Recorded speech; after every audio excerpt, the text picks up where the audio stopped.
आज का हमारा जो टॉपिक है वो वाच्य है। वाच्य को ही वाच्य किसे कहेंगे, वाच्य के बारे में आज हम लोग जानेंगे। तो वाच्य का एक और मतलब होता है कहा गया।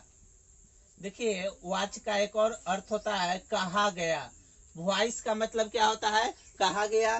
तो आइए जानते हैं वाच्य के बारे में। वाच्य किसे कहते हैं? तो क्रिया के जिस रूप से कर्ता कर्म एवं भाव की प्रधानता का बोध होगा। वाक्य के, देखिए वाक्य के या क्रिया के, वाक्य भी यहाँ कह सकते हैं। तो क्रिया के जिस रूप से कर्ता कर्म एवं भाव की प्रधानता का बोध होगा। कर्ता कर्म एवं भाव की प्रधानता का बोध होगा, उससे हम क्या बोलेंगे? तो उसे हम कहेंगे वाच्य। वाच्य का अर्थ होता है कहा गया, भी कह सकते हैं वाच्य को। तो वाच्य का अर्थ क्या होगा? तो क्रिया के जिस रूप से कर्ता कर्म एवं भाव की प्रधानता हो, उसे हम क्या कहेंगे? तो उसे हम वाच्य कहते हैं। जैसे यहाँ देखिए, राम ने दूध पिया। तो इसमें मुख्यतः जो कर्ता का काम क्या कर रहा है? राम कर रहा है। राम यहाँ पे कर्ता हो जाएगा। दूध जो हो जाएगा यहाँ पे कर्म हो जाएगा।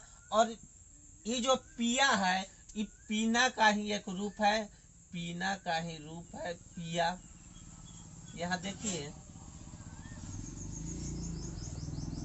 ये जो पीना है इसी से बना हुआ है। पिया जो ये शब्द है, यही पीना से बना हुआ है। तो ये हो जाएगा मुख्यतः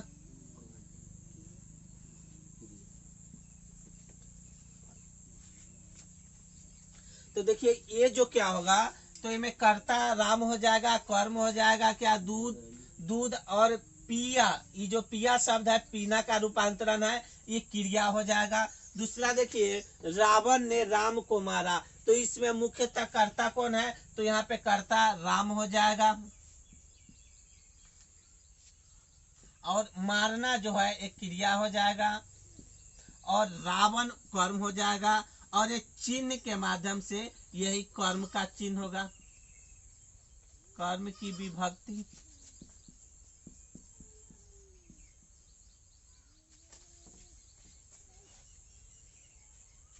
देखिए उसके बाद तुमसे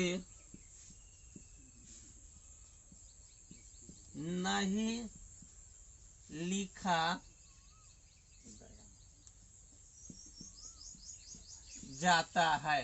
तो देखिए इस वाक्य में जैसे भाव का बोध होगा, या जहां भाव की प्रधानता होगा वहां पे नकारात्मक शब्द का प्रयोग किया जाएगा। भाव की प्रधानता जो बोध कराएगा जो शब्द, उसमें देखेंगे नकारात्मक शब्द उसमें जुड़ा रहेगा नहीं। और जिस वाक्य में नहीं नकारात्मक शब्द जुड़ा रहेगा वहां पे भाव का बोध होगा, भाव की प्रधानता होगा। तो इस वाक्य में मुख्यतः भाव की प्रधानता के लिए नहीं का प्रयोग किया गया है। से आपसे कार्य नहीं होगा, ये में लिखने का जो कार्य है, जो क्रिया है, वह नहीं हो रहा है। तो ये जो नहीं शब्द है यहाँ यही भाव का ज्ञान करा रहा है, भाव का बोध करा रहा है। तो अब हम लोग समझेंगे वाच्य के प्रकार या वाच्य के कितने भेद होते हैं।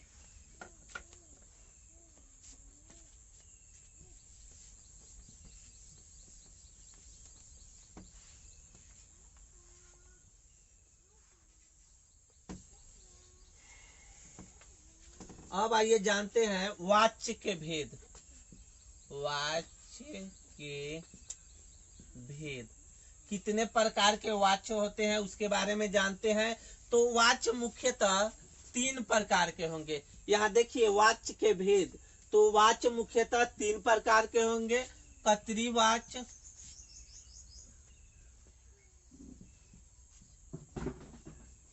दो में होगा कर्मवाच्य, और 3 में भाववाच्य। तो देखिए वाच्य के मुख्यतः भेद कितने होंगे। तो वाच्य के मुख्यतः 3 भेद है, कर्तरीवाच्य, कर्मवाच्य एवं भाववाच्य। वाच्य 3 प्रकार के होंगे, कर्तरी, कर्म और भाव। तो यहाँ पे वाच्य के बारे में किसी प्रकार का कंफ्यूजन नहीं होना चाहिए। वाच्य के मुख्यतः 3 भेद है, कर्तरीवाच्य, कर्मवाच और भाववाच। अब आइए जानते हैं तीनों भाव के बारे में विस्तार से।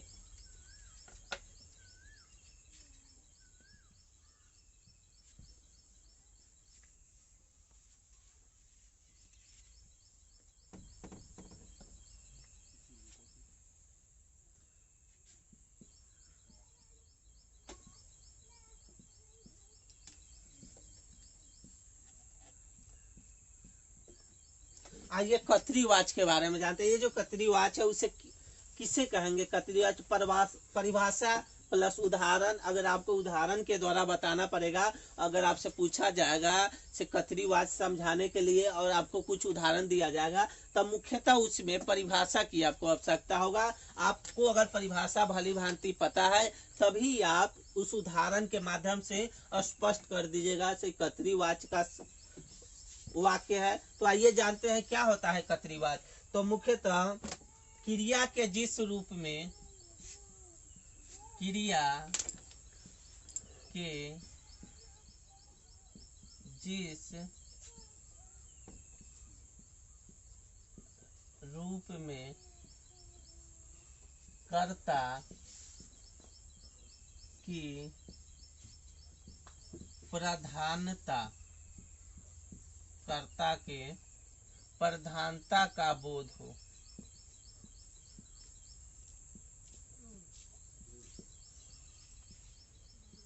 उसे हम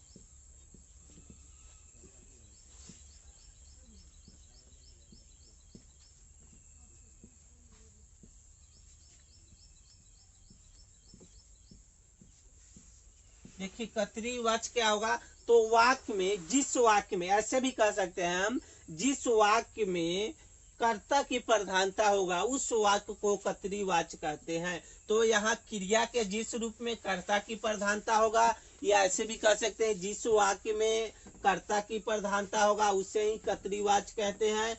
तो मुख्यतः आपको याद करना होगा से प्रधानता किसकी है वाक्य में। अगर कर्ता की प्रधानता होगा, कर्ता ही मुख्य काम करता होगा, तो उसमें हम समझ जाएंगे से कतरीवाच है। तो क्रिया इसमें मुख्यतः कर्ता का बोध कराता है, कर्ता के बारे में ही आपसे पूछा जाएगा। तो जिस वाक्य में कर्ता की प्रधानता होगा, कर्ता के बारे का बोध होगा, उससे हम कतरीवाच कहते हैं। जैसे समझिए,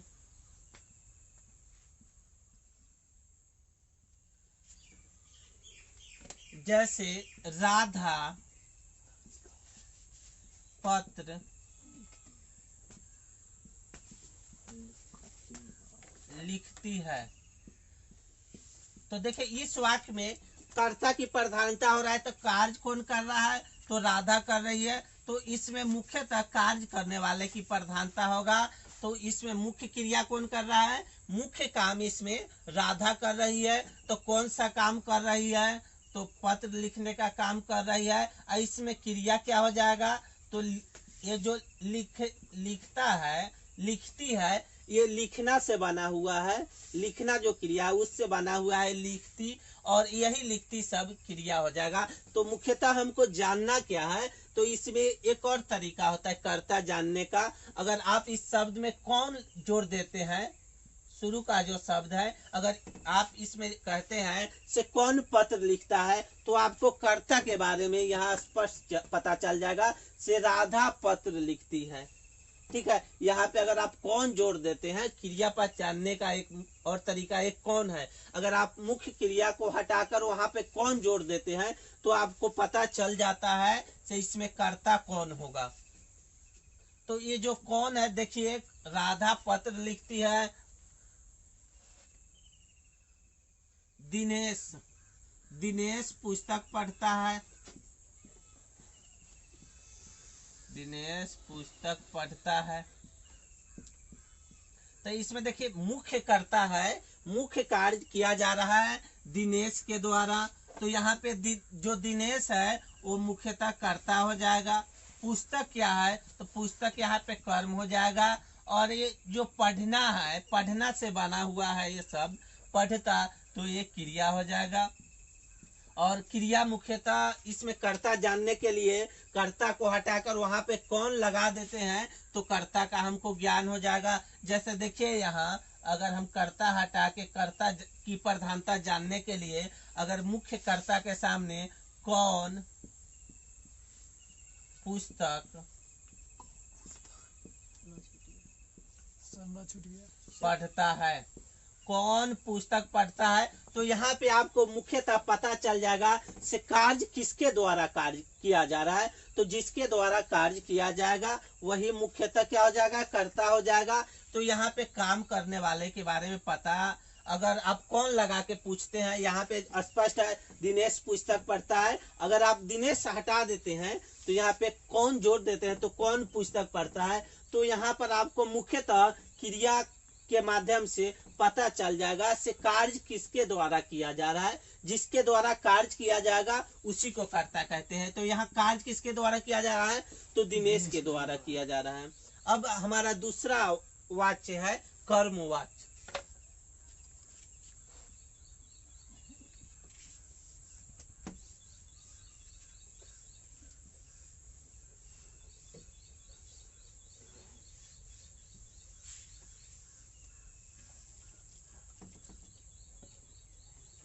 अब देखिए कर्मवाच्य किसे कहते हैं, कर्मवाच्य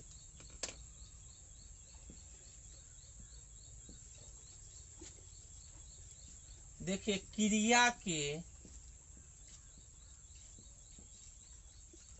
जिस रूप में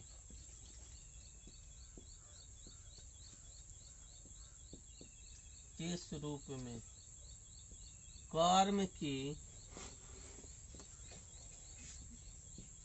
प्रधानता हो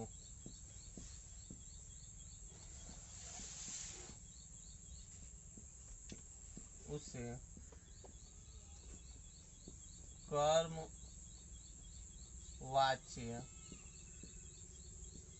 कर्मवाच्य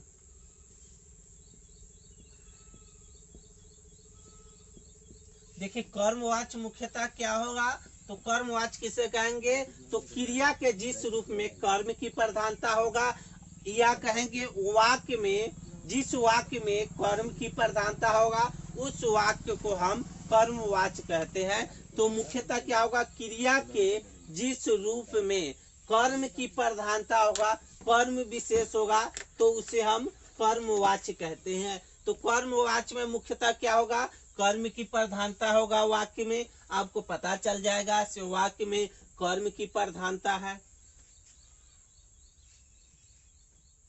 जैसे देखिए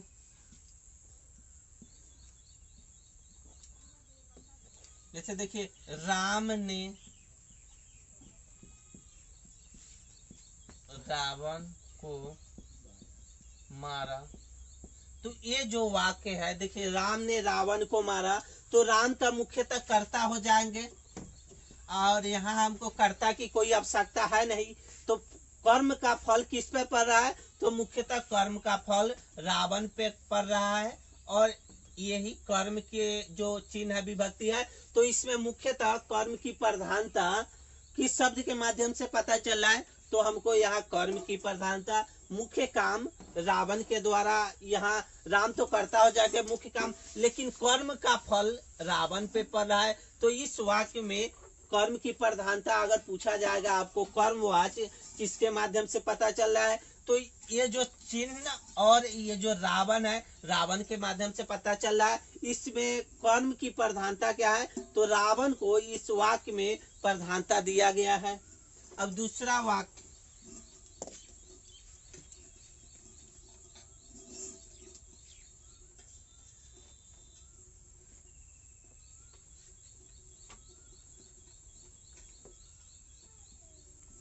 सीता ने लेख को लिखा। देखिए इसमें मुख्यतः कर्ता हो जाएगा सीता और मुख्यतः फल पड़ रहा है लेख पर। तो ये जो लेख शब्द है ये कर्म हो जाएगा कर्मवाच्य, और इसके साथ जो विभक्ति है वो तो इसको हम क्या बोलेंगे, कर्म की विभक्ति बोलेंगे। तो मुख्यतः इस पे कर्म की प्रधानता किसके माध्यम से पता चल रहा है, तो ये जो लेख शब्द है इसके माध्यम से कर्म की प्रधानता चल रहा है। और चिन्ह अगर पूछा जाता है तो ये तो मुख्यतः आपको कारक में चिन्ह पूछा जाएगा, लेकिन चिन्ह के माध्यम से ही वाक्य को पूरा किया जा रहा है। तो कर्म की प्रधानता इसमें कौन सा होगा वाक्य में? तो लेख जो है यही कर्म की प्रधानता होता है। इसी पर कर्म का फल पड़ रहा है। कर्म पहचानेंगे कैसे? कर्म देखिए, कर्म पहचानेंगे, कर्म का जो मुख्यतः चिन्ह होता है, मुख्य काम किस पर किया जा रहा है, काम का जो फल किस पर पड़ रहा है उसको हम कर्म कहेंगे। ठीक है, तो यहाँ फल किस पर पड़ रहा है? तो ये लेख मुख्य काम का फल इसमें लेख पर पड़ रहा है। ये तो कर्ता हो रहा है, काम करने वाला व्यक्ति है। कर्म क्या हो रहा है? मतलब क्रिया जो है ना, ये जो क्रिया है या वाक्य में कर्म की प्रधानता, मुख्य काम क्या किया जा रहा है? ये तो करता है, काम करने वाला, लेकिन काम क्या किया जा रहा है? ठीक है, जैसे उद्देश्य और विधेय बताए हुए थे ना, तो उद्देश्य क्या है? जिसके द्वारा काम किया जाएगा। अब विधेय क्या है? जिसके बारे में बात किया जाएगा। तो ये कर्म क्या होता है? मुख्य काम क्या किया जा रहा है, किसके द्वारा किया जा रहा है, तो कर्ता हो जाएगा। कर्म हो जाएगा काम क्या किया जा रहा है, मुख्य काम। ठीक है, तो ये मुख्य इसमें काम क्या है, कर्म की प्रधानता क्या है, तो काम क्या किया जा रहा है, तो लेख लिखा जा रहा है। ठीक है, तो सीता कर्ता हो जाएगा, कर्ता से हमको कोई मतलब है नहीं। मुख्यतः इसमें मुख्य काम क्या किया जा रहा है, कर्म क्या है, तो कर्म क्या है, लेख लिखने का काम किया जा रहा है। ठीक, अब तीसरा है, तीसरा वाच्य भाववाच्य।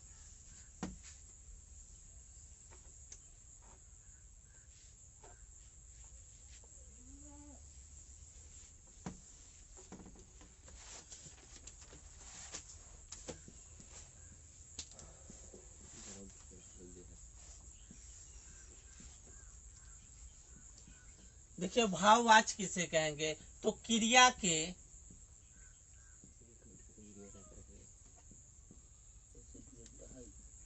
जिस रूप में,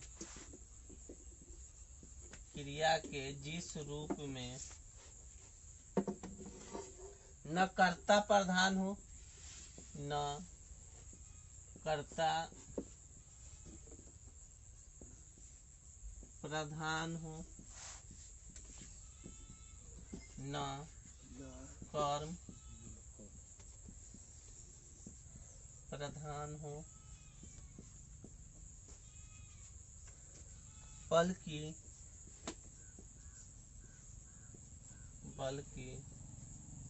भाव की प्रधानता, भाव की प्रधानता का बोध हो, उसे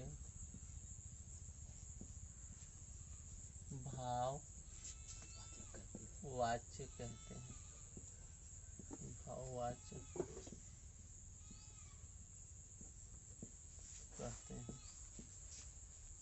देखिए, भाववाच्य किसे कहेंगे? तो क्रिया के जिस रूप में न कर्ता का प्रधानता होगा, न कर्म का प्रधानता होगा, बल्कि उसमें भाव की प्रधानता होगा। तो भाववाच्य में क्या कहेंगे?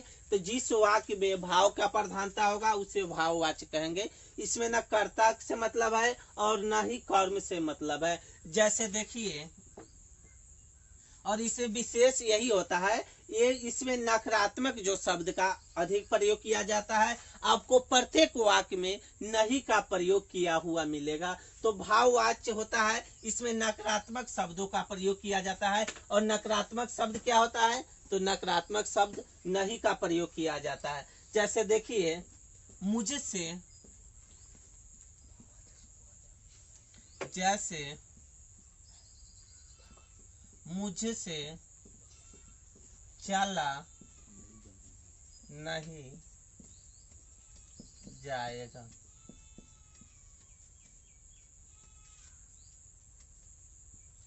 उससे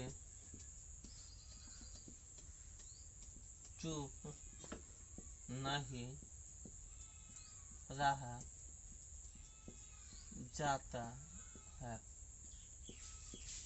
देखिए भाववाच्य क्या होता है, इसमें न कर्ता प्रधान होता है न कर्म प्रधान होता है, बल्कि भाव की प्रधानता होता है। और इस वाक्य में मुख्यतः नकारात्मक क्रिया का प्रयोग किया जाता है। इसमें प्रत्येक वाक्य में नहीं लगाया जाता है। देखिए इसमें जैसे मुझसे चला नहीं जाएगा, तो आप इसमें भाववाच्य में मुख्यतः यही होता है, नकारात्मक शब्द का प्रयोग किया जाता है और प्रत्येक वाक्य में नहीं का प्रयोग किया जाता है। जैसे देखिए मुझसे चला नहीं जाएगा, तो यही नहीं शब्द है, नकारात्मक है और भाव का प्रयोग किया जा रहा है। इसमें ये बताया जा रहा है कि किसी भी प्रकार का कार्य नहीं हो रहा है, नकारात्मक कार्य किया जा रहा है, न कार्य हो रहा है और न ही इसमें कर्ता का कोई भाव प्रकट हो रहा है। तो मुख्यतः मुझसे नहीं चला जाएगा। तो भाववाच्य में आपको यही बताना है से न कर्ता की प्रधानता होगा न कर्म की प्रधानता होगा, इसमें भाव की प्रधानता होता है और वाक्य मुख्यतः नकारात्मक रहता है। प्रत्येक वाक्य में नहीं लगाकर इसको पूरा किया जाता है। तो भाववाच्य यही होगा, कर्ता की प्रधानता नहीं होगा न कर्म का इसमें बोध होगा, इसमें बल्कि भाव की प्रधानता का बोध होगा, तो उसे हम भाववाचक कहेंगे। और इस भाववाचक में मुख्यतः प्रत्येक वाक्य में नहीं का प्रयोग किया जाता है, नकारात्मक शब्द जोड़ा जाता है। सकारात्मक शब्द नहीं हो सकता है? नहीं, इसमें नकारात्मक शब्द ही जोड़ा जाता है, क्योंकि सकारात्मक शब्द हम जोड़ेंगे तो उसमें हमको कर्ता का बोध होगा, नहीं तो कर्म का बोध हो जाएगा, ठीक है। लेकिन नकारात्मक जैसे जोड़ते हैं तो उसमें हमको जैसे मतलब भाव की प्रधानता की बोध कराते हैं, तो इसमें नहीं इसके साथ ही जुड़ा रहता है, ठीक है। और सकारात्मक जैसे कर देंगे इसको, तो इसमें कर्म या कर्ता मुख्य हो जाएगा। तो भाववाचक में मुख्यतः क्या होता है, इसमें न कर्ता होता है न कर्म होता है, ठीक है। जैसे